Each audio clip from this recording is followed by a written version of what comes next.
Xeografía na Universidade de Santiago de Compostela. Unha persoa moi coñecida no campo da xeografía, en particular é un referente da xeografía física en Galiza, é un recoñecido investigador a todos os niveis, a nivel internacional, e nomeadamente no estudio dos procesos xeomorfolóxicos de Galiza e do noroeste peninsular. No eido investigador se dirixe desde hai moitos anos grupos de investigación sobre cuestións tan diversas como a climatoloxía, os glaciares, as costas ou programas de cartografía asistida por ordenador. Xa dentro do noso país, pouca xente o coñece tan ben como a él. Ten percorrido e estudiado a nosa xeografía de arriba a baixo, coñece as nosas costas, as montañas, os vales, os montes, e ademais desvívese desde sempre por facérnoslo saber, por deixarnos coñecer a nosa xeografía. Así, o seu magisterio non se limita solamente ás aulas universitarias, tal vez polo feito de ter pasado por outro tipo de ensino, como ensino secundario, sabe o bo que é divulgar e o bo que é que todo o mundo teña acceso á información e ao coñecemento da terra onde vive. E nese sentido, a máis das numerosas publicacións científicas que posúe, que podes ver no dossier, xunto con unha chea de libros de investigación e de divulgación, ten desenvolvido tamén un sinfín de actividades de divulgación, charlas, seminarios, roteiros de campo, vídeos, etc. Pero, ademais, outro aspecto moi importante do seu perfil é o compromiso que ten co país, con esta terra. O seu vasto coñecemento académico o ten posto ao servizo de Galiza, o cal é moi agradable e moi recomendable para todo aquel que provén do campo académico, e nese sentido, doille moitas cousas que pasan na nosa terra e que espero que nos conte unhas cantas delas hoxe. Doille que non se conte con grandes expertos cando son temas tan importantes e tan fulcrais para a nosa terra, como, por exemplo, foi a solución da catástrofe do Prestige, ou a construción da autovía das Rías Baixas, ou os paseos marítimos, ou o Porto Exterior da Coruña, ou os muiños de vento que últimamente inzan todos os nosos cumes. Doille tamén o trato que lle damos á natureza en Galiza, en xeral, a pouca conciencia que temos, doille a falta de estructuración do territorio, a falta dun plano territorial serio que non responda somente a intereses económicos, e dolle ademais que se manipule a palabra sustentable en mans dos poderosos. Entón, eu espero que de todo isto nos fale, ou de algunhas cousas nos fale hoxe, e xa, sin máis, agradecerlle que este aquí con nós e cederlle a palabra a Augusto Pérez Cervera. Gracias, Eloy. Boas tardes. Para que non me enrolle, cousa normal en min, vou ir a veces lendo un pouquiño e a veces explicando imaxes aí na pantalla. Eu realmente o que quixera hoxe falar aquí é o paso dunha sociedade, a modo de ver, rexida pola sostenibilidade a unha sociedade realmente rexida pola insostenibilidade, como vamos a ver, con imaxes e con exemplos. Eu creo que hai que partir da base de que vivimos nun mundo cambiante, que con maior número de persoas que consumen enerxía, materias primas, recursos, nun mundo marcado por un consumismo galopante que xera novas necesidades cada día, polo que os recursos, limitados e mal distribuídos, convírtense en obxectivo de apropiación por parte dos Estados e maiormente dos máis poderosos en detrimento dos máis pobres. Coido que non fai falla dicir como o control do petróleo, do gas ou de certos minerais estratégicos está no fondo de moitas das guerras actuais levadas a cabo baixo o falso paraguas da loita por libertar dos povos. Eu quixera centrarme dun xeito fundamental, en primeiro lugar, no concepto de sustentabilidade, ou prefiro de sostenibilidade, para posteriormente entrar a analizar o territorio galego dende unha perspectiva sistémica na que a interacción de factores ao longo do tempo supuxo transformacións. Non vou entrar a fondo na exposición das diferentes dinámicas espaciais de cada lugar, porque iso llevaría un tempo do que non dispoño. Vou, de xeito primordial, ofrecer algúns exemplos do uso sostible ou non sostible do territorio. Outros conferenciantes, ben seguro, van ampliar a escala e penetrar na análise concreta de factores concretos. Eu, repito, vou tentar presentar o territorio no seu conxunto. Ben, a exploración dos recursos e a modificación sobre o medio ambiente ben de antigo, dende que existen seres humanos sobre a superficie da Terra, hai que ter presente que existe a expropiación e problema de degradación ambiental e ao mesmo tempo procesos de construcción territorial. Nestas imaxes que temos aí diante de vostedes poden ver algúns exemplos.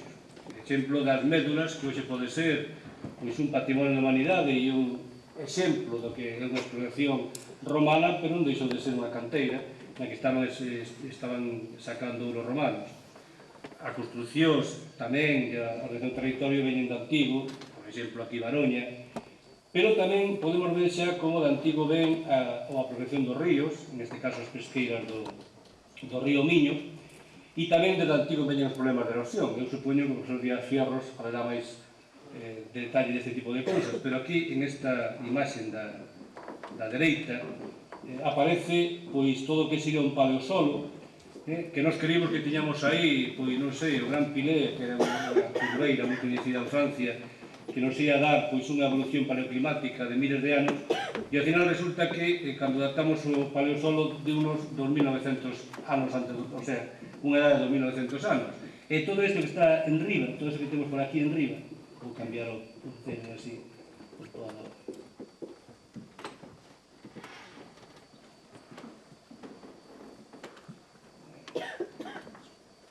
Esta zona de por aquí, toda esta parte de aquí arriba, todo esto de aquí, o sea, esto, de aquí, son depósitos que se erosionaron esos 2.900 anos. Quero dicir que a erosión non é algo que sexa deste momento actual, sino que ven de antigo. Entón, é evidente que os problemas ambientais, mínimos tanto cuantitativa como cualitativamente, foron aumentando co paso dos séculos e maiormente ao longo do século XX, a medida que foi tamén medrando a poboación e os procesos de urbanización. Este feito levou a Secretaría Xeral das Nacións Unidas, en 1983, a iniciar pescudas e preparar un documento que permitira, por unha banda, propor a longo plazo as estrategias medioambientais necesarias para acadar un desenvolvemento sostible no ano 2000 e en adiante, xa vamos con retraso, e por outra, en identificar como as relacións entre a población, os recursos, o medio ambiente e o desenvolvemento podían incorporarse ás políticas nacionais e internacionais. O documento Noso Futuro Común, preparado pola Comisión Mundial do Medio Ambiente e Desenvolvemento en 1987, foi preparado na chamada Comisión Brundtland en honor da súa presidenta, aqueles intes primeira ministra noruega. Ne plantexábase a posibilidade de obter un crecemento económico baseado en política de sostenibilidade e expansión da base de recursos ambientais.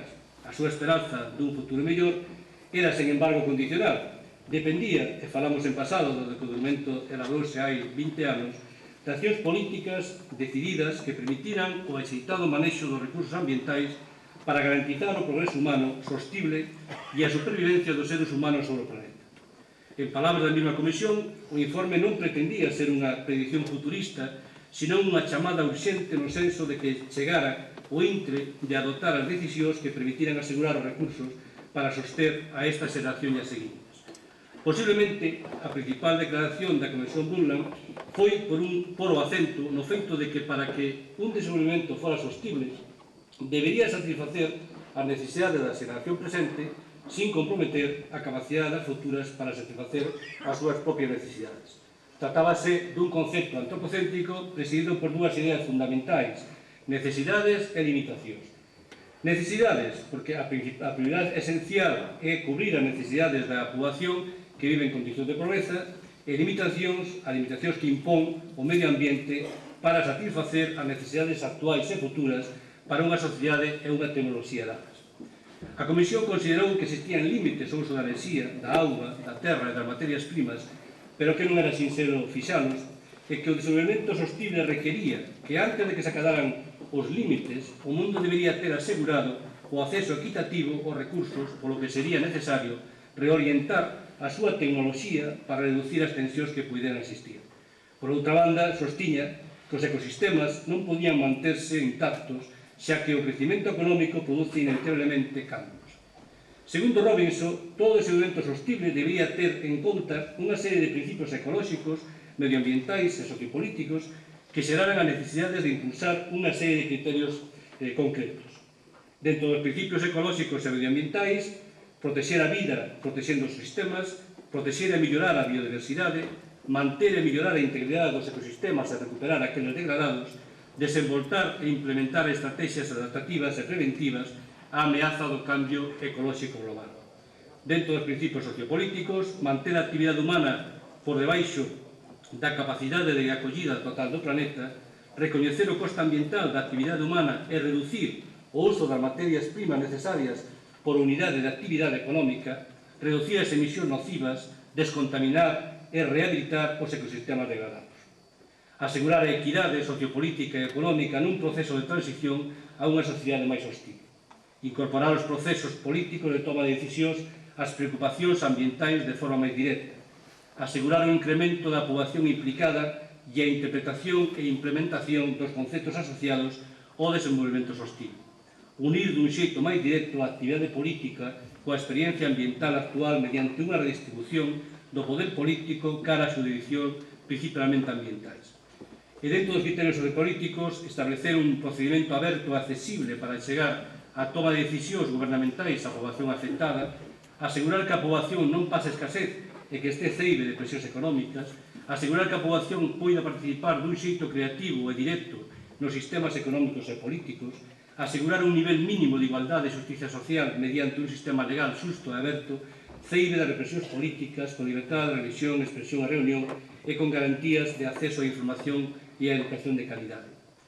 Todo o anterior é perfectamente asumible a nivel social, sin embargo, xorde de entrada un primeiro problema, que é a dificultade de vencellar sostible e desenvolvimento, porque sostible supón a existencia de actividades que poden continuar a longo plazo. Pola contra, desenvolvemento supón crecimento, o que trae consigo a necesidade de empregar cantidades adicionais de recursos para producir. Para a Comisión Brundtland, o crecimento era esencial se servía para cubrir as necesidades humanas básicas, pero a propia Comisión recoñecía a existencia de límites. O dilema era, que chega a ser, determinar que clase de crecimento se necesita para cubrir as necesidades humanas, como pode sosterse tal crecimento e como se pode asegurar que este crecimento non vai a degradar dun xeito inaceptable o medio ambiente. Porque, como moi ben senala Francis, ninguna sociedade pode minar inconscientemente os recursos ambientais que aseguran a súa continuidade.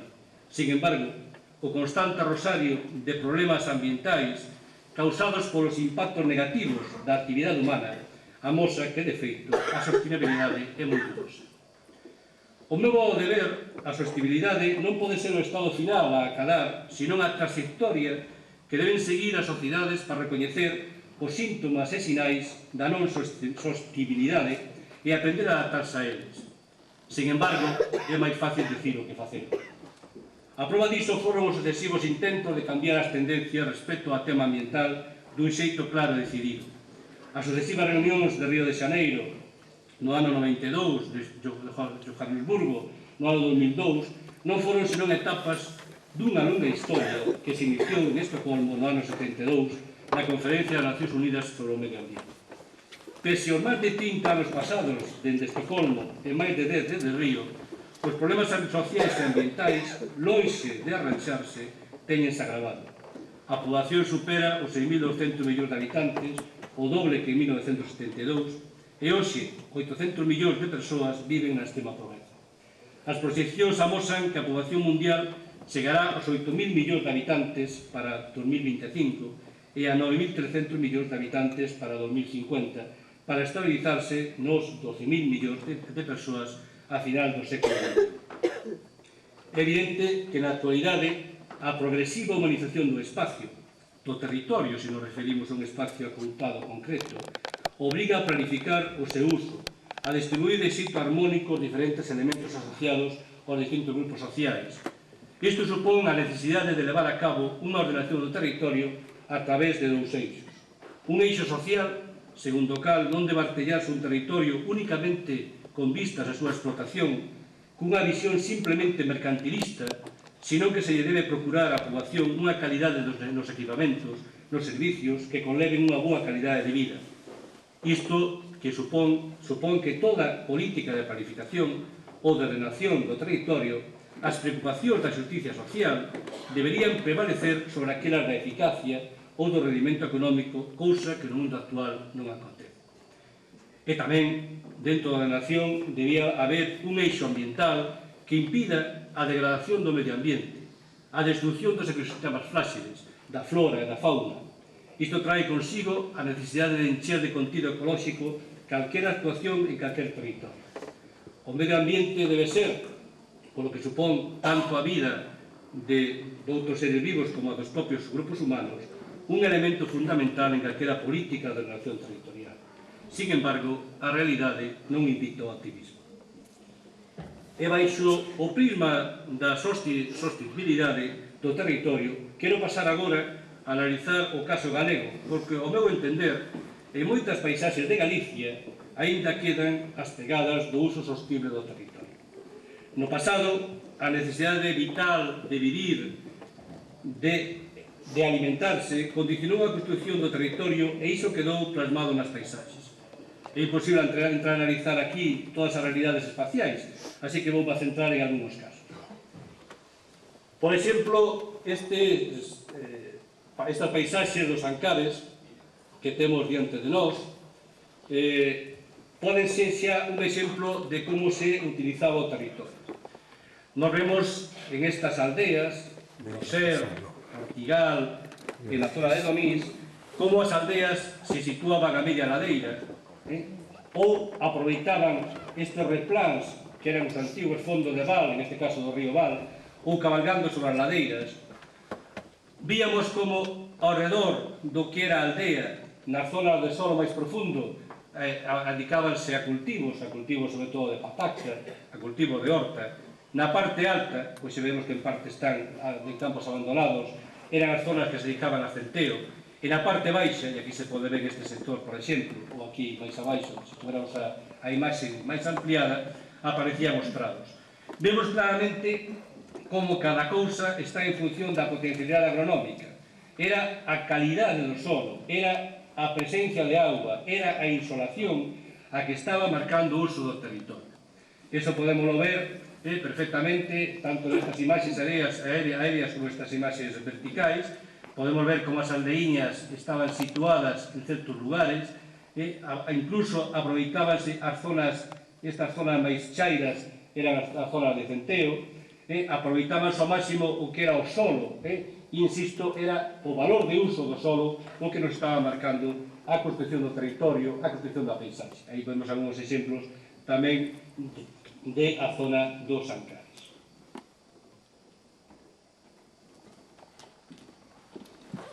Si collemos un esquema, que non se pode aplicar a todas e cada unha das aldeas, pero sí que podíamos ver como a aldea situábase na zona de menor pendiente.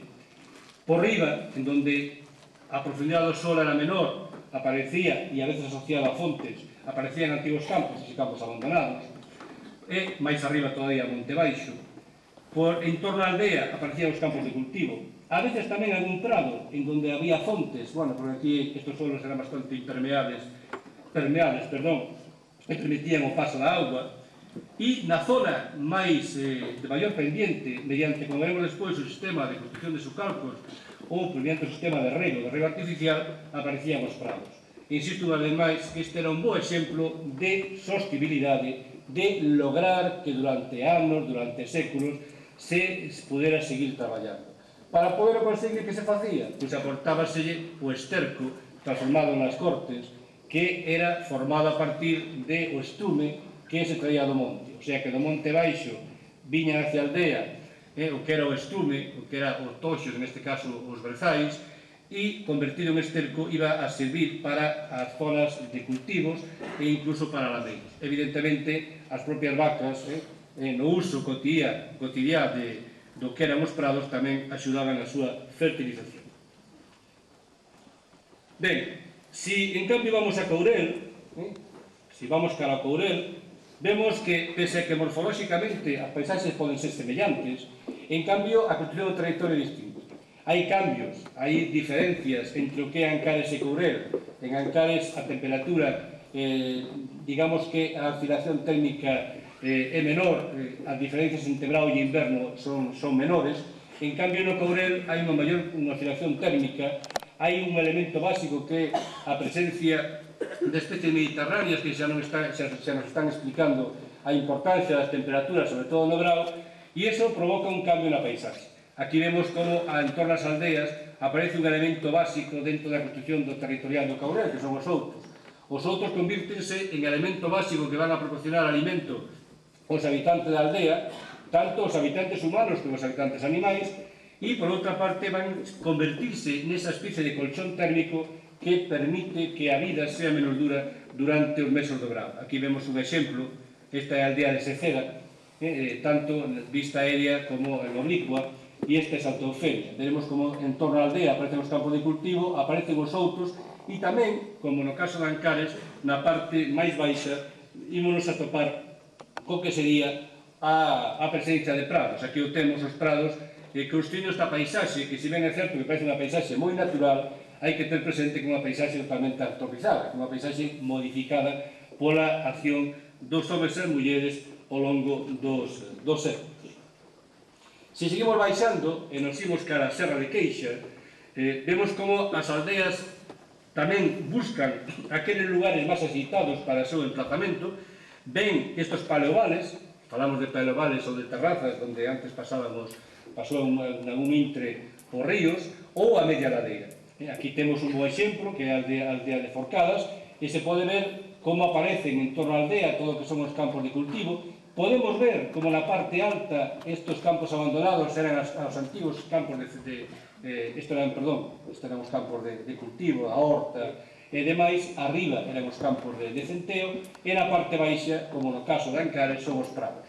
Aquí é un elemento distinto que non había en Ancares, ou polo menos non tiña tanta importancia, que era a presencia dos rebaños de cabras e de ovellas que pastaban na serra. Había, pois, un uso realmente moi peculiar, aproveitando ao máximo cada un dos recursos, a terra, a auga, o pasto e demais. En ocasións, vemos pequenas aldeas que se apiñan en neste replano, nesta pequena terraza, e rodeada de campos de cultivo, e vemos tamén como se artellaba todo o territorio mediante o sistema de camiños, de muiños, etc. Había, insisto, un uso baseado nesa potencialidade agronómica, insisto, o territorio era froito do valor de uso da terra.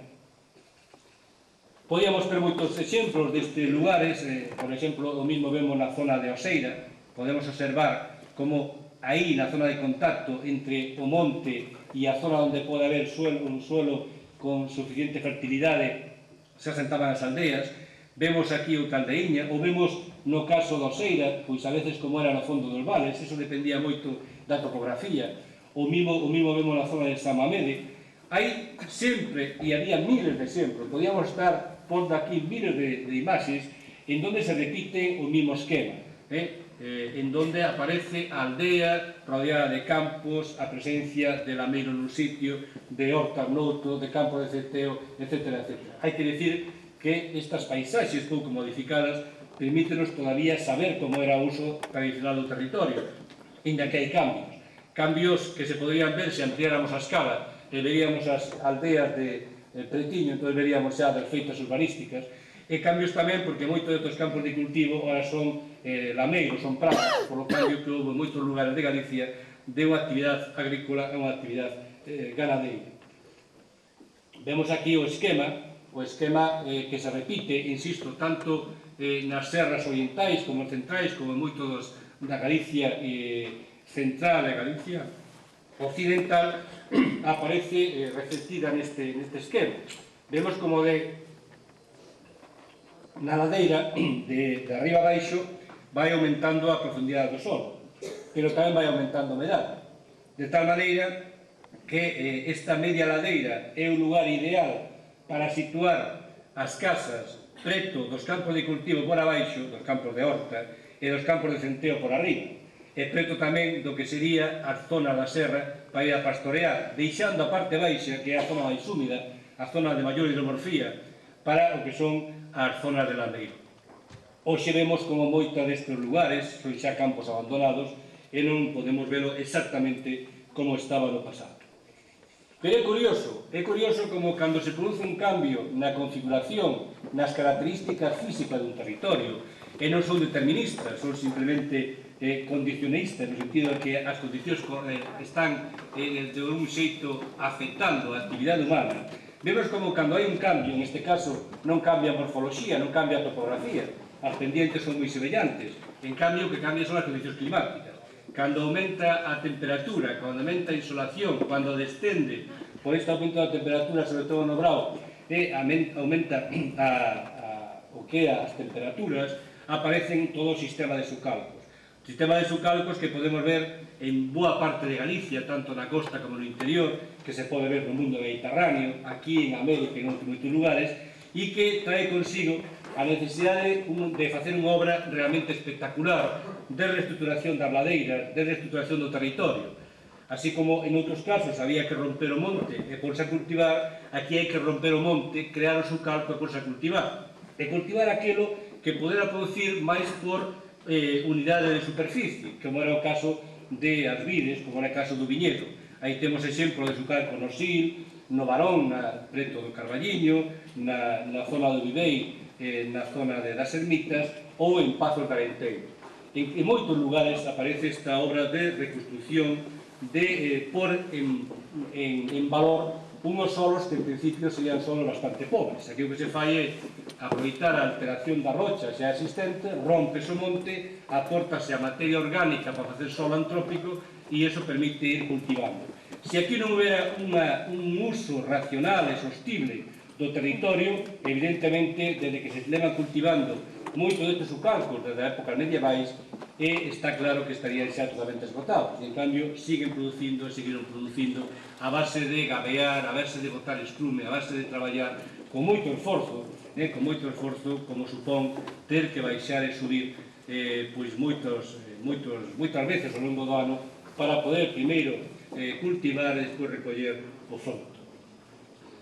Aquí podíamos ver, se me sale, o que sería o esquema, en este caso, de reconstrucción. É curioso porque cando un camiña polo val do Sil ou polo val do Vivei, decátase do esforzo. A meu modo de ver, eu creo que as tarefas para levar a cabo esta modificación da paisaxe foron dunha magnitude dificilmente comparable a calquera outra na historia de Galicia. Foi unha obra espectacular e que, desgraciadamente, non se está dando valor, ou non se dá ningún valor, frente ao que realmente o ten. Esa obra de reconstrucción da paisaxe, de construcción dunha paisaxe totalmente antrópica e do que supón de inxeniería tradicional, popular, para poder cultivar. O sistema era o mesmo, a aldea, e se iban erguendo os muros, iban se enchendo de terra e así, pois, desde a parte de abaixo do fondo do río hasta a parte alta. Aproveitando que había pois algunha fonte, a carón da fonte se iban a situar as hortas, e senón a mirande parte, no caso, por exemplo, do Vivei, que é onde está feito, en función do cual está feito este esquema, era onde se situarían pois o que eran os viñedos e as oliveiras que tamén nos indican desa riqueza de posibilidades agronómicas coas que conta Galicia, en donde se pode cultivar tabaco nun sitio, viño noutro ou maracuyá noutro. Se non seguimos analizando estes paisaxes territoriais, e nos imos, por exemplo, as zonas das depresións de Maceda, da Limia ou de Monterrey, vemos como a medida que as terras se fan máis chairas, a topografía máis horizontal, a ocupación do espacio se fai máis nebulosa, aparecen pequenas aldeas rodeadas de campos, de bosque, de campos así, ao longo de todo o territorio. Sin embargo, hai que ter presente unha cousa: en aqueles lugares onde a humedade é moi frecuente, como era o caso da Limia, pois as aldeas situábanse no contacto entre a depresión e as ladeiras. E na zona, por exemplo, de Maceda, situábanse nas partes altas en pequenos outeiros, como se pode ver aquí, e en cambio, pois o que sería o río vai por a parte baixa. E aquí temos un exemplo, unha casa reciente, situada a carón do río, perfecto. E aquí temos o que sería o sistema tradicional. Depois falaremos de isto. E isto, na Casa da Tarrachá, é outra paisaxe peculiar, e como xa dicía Manuel María, a Tarrachá é unha casa aquí do Tacolá, e evidentemente é un tipo de paisaxe distinto, pequenos lugares, incluso casas, rodeadas pois tamén do que sería o mesmo tipo de actividade, coa presencia das sagras, que era un sistema colectivo que non se daba en outros lugares de Galicia. Teño que te pisar se non me dá tempo, porque hai multitud de exemplos. exemplos da Martiñá, da zona de Cea, da Serra do Faro, de Chantara, sempre se repite este esquema que ten como principio fundamental o de sementar, o de recolectar, o de pôr en cada sitio en función da calidade da terra e en función da posibilidade que se vai a dar. Eu creo que iso é o mellor exemplo do que é un uso sostible do territorio. Vamos a ver se agora se sigue facendo ou non sigue facendo. Entón vemos aquí, se facemos un esquema, como en función de topografía, orientación, humedade, as paisaxes e as aldeas van cambiando. Nas zonas planas van a ocupar todo o territorio, a medida que van subindo, que os vales se van facendo máis claros, as aldeas empezan a trepar, como se foran seres vivos, entre aspas, por as ladeiras, e xa cando a forma do terreo se fan moi abruptas, cando os vales se encaixan, as aldeas sitúanse nas partes altas, como este caso do Sil, ou a media ladeira normalmente. Pero en calquer caso, unha característica do territorio tradicional, da paisaxe tradicional en Galicia, era esa distribución en altitude, esa ocupación que fai de Galicia un territorio tremendamente humanizado, como podemos saber en este lugar, como na comarca da Terra de Montes.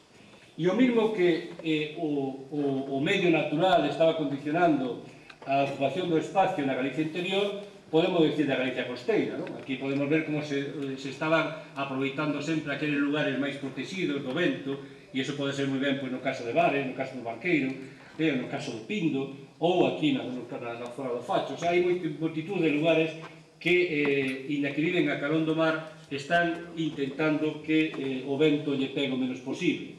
Aí se pode ver moi ben tamén outra cousa, e é que tamén a carón do mar a ocupación do espacio non sempre está marcada pola pesca, polas actividades mariñeiras.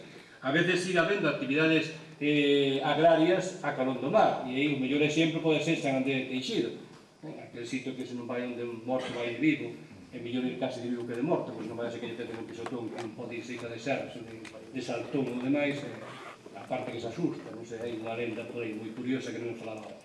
Entón, mellor ir case de vivo. Entón, aí temos como alrededor do que a aldea, pois son os campos de cultivo, aproveitando un pequeno recuncho que había aí. Pero un pequeno recuncho, pasa igual en Camelle, pasa igual en Arou, pasa igual en Santa Mariña, aproveitan ao máximo estes vales abertos cara ao mar para instalar as súas actividades agrarias. Despois tamén había actividades pesqueiras ou marisqueiras máis recentemente, pero o fundamental era a actividade agraria. E isto se ve moi ben na imaxe, eu creo, que aparecía xa na presentación da zona de Olla, en donde vemos como había unha aldea na parte superior, outra aldea na parte baixa, unos utilizaban todo o que era esa planicie rechea de sedimentos que non rasa, que vai de Cabo Silleiro a Guarda, outros facían o mismo que se facía na Galicia interior, que era construir todo o sistema de sucalcos, aí se pode ver, todo o sistema de sucalcos para poder cultivar. De novo, paisaxes agrarias a carón de a liña mariña. E iso pode verse perfectamente nestas imaxes, os cultivos de olla, os cultivos de augas santas, turísticamente as catedrais, de Camaño, en Porto de Son, preto desta desgraciadamente famosa playa das Furnas, por Ramón San Pedro, e aí podemos ver como ademais non só había un uso sostible da terra, senón tamén había un uso sostible da auga. Aquí eu creo que os mellores exemplos podíamos ter na zona de Vares e na zona de Rosal. Aí o aproveitaron ao máximo un pequeno rego para ir deixando a auga que fora de un muiño a outro de tal maneira que pudera moer. Creo que os muiños do Picón, o muiño do Forón, aquí moi preto onde estamos, un exemplo magnífico do que era un uso sostible do territorio, en este caso da auga, pero hai multitud de sitios en Galicia que se podrían ver. E o mesmo pasa co uso da auga, que se iba